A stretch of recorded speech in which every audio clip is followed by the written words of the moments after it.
Annonce internationale. Les lions du Magopo sont en colère contre l'Organisation internationale de normalisation ISO. Selon les lions du Magopo, tout le plan de la norme ISO 9001-2015 est inspiré directement de leur mode de vie.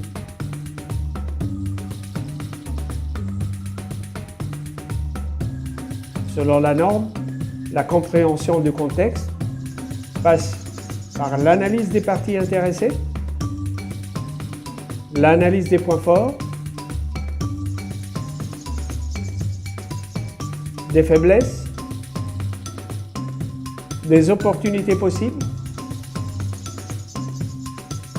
et des menaces. Mais tout ce process est réalisé par les lions depuis la nuit des temps.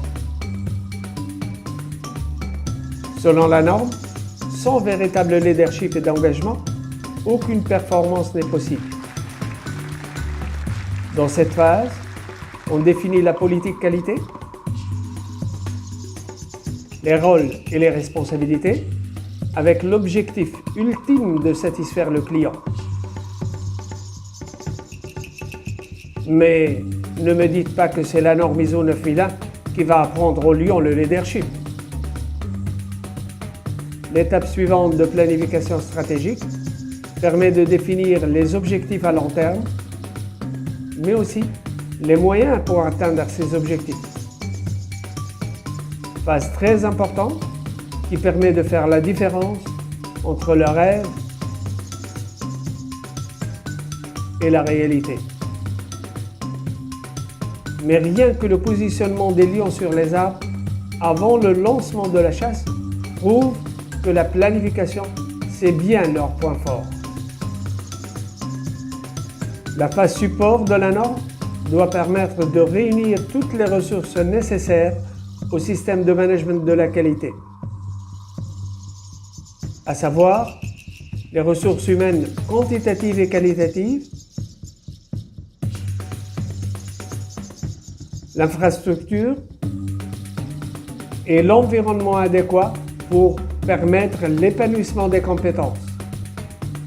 Mais cela n'a rien d'original par comparaison aux lions du Magopo dont les ressources sont formées par une horde hautement performante, dont l'infrastructure est assurée par une musculature impressionnante et par des canines capables de déchirer la chair de tous les experts ISO. Quant aux connaissances organisationnelles, elles sont transmises évidemment par la lionne mère dès le premier âge. Dans la phase de réalisation, la norme recommande de satisfaire les exigences du client.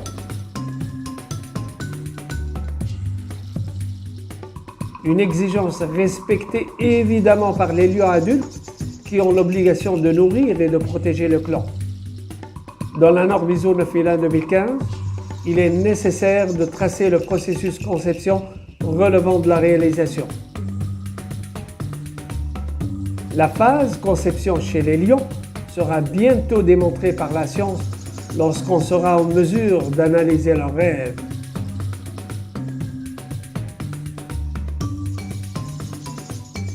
La norme insiste sur la maîtrise de la fabrication, y compris les tâches sous-traitées qui peuvent mettre en péril la survie de l'organisme.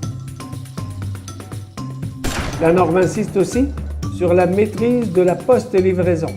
Chez les lions, la maîtrise de la réalisation et la post-livraison sont expéditives, dans un réel souci de satisfaire le client en réduisant sa souffrance.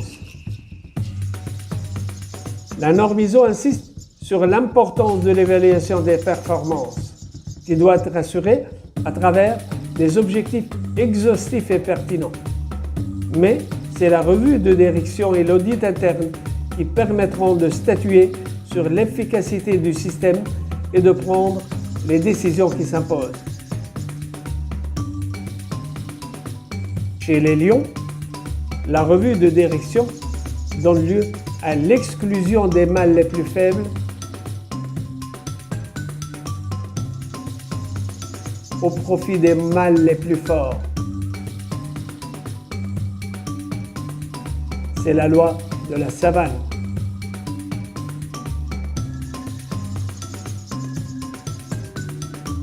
La phase d'amélioration continue permet de détecter les non-conformités et de prendre les actions correctives en recherchant une progression continue. Mais ce principe d'amélioration constitue la base même de la survie des lions, permettant de transformer un lionceau inoffensif en un lion superbe et redoutable. En conclusion, l'ISO 9001-2015 n'a rien apporté de nouveau et je dirais même qu'elle a plagié les lions sans vergogne. C'est pour cela que les lions du Magopo sont en colère et réclament leur droit d'auteur véritable de la norme.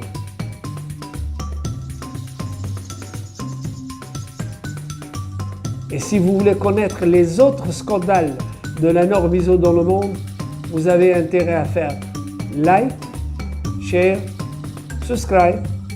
Sinon, vous aurez affaire au lion du Magopo et cela finira dans le sang.